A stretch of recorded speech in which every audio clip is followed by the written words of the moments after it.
Hi class, welcome to Module 4. For this module, we want you to learn about social justice, human rights, and Indigenous rights. So a lot of this is going to be new to you, so it might seem like a lot, but I think the number one thing that we want to come to you is that American Indian Alaska Native rights is different in that as Indigenous people, the tribes have a different type of political status.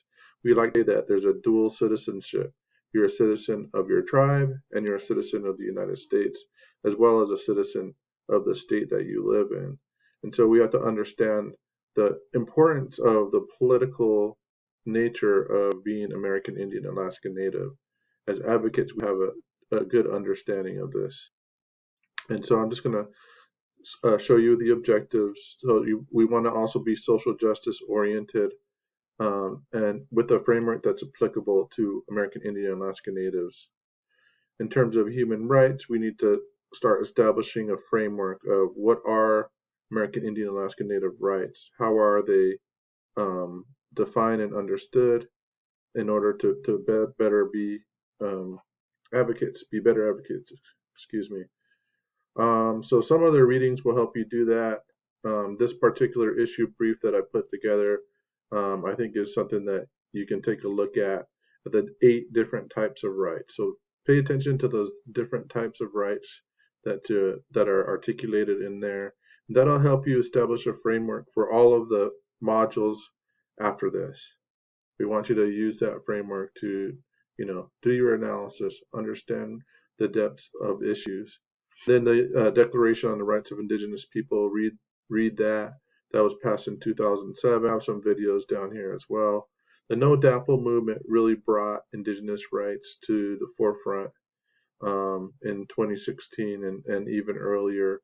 And so this video is about 25 minutes long, but it's really good because the advocates that are being interviewed talk about those issues that have been ongoing, and this is kind of a culmination of all those ongoing issues. And this video here talks about how different Indigenous peoples around the world have used the United Nations Declaration on the Rights of Indigenous People. And this resource here will help you identify what is an Indigenous person, how do we define that, but also what I liked about it is that it talks about development. So when we think about the concept of development and how that has impacted Indigenous people, that can also be seen as settlement.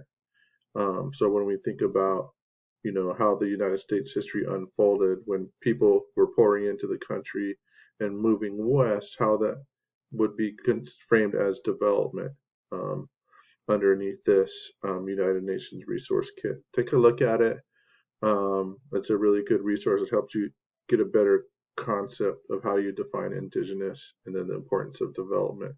So all very good resources for you to kind of sink your teeth into, and when we start understanding these concepts, we'll be better advocates. So I hope you learn a lot. If you have any questions, feel free to email your instructor, and good luck and happy learning.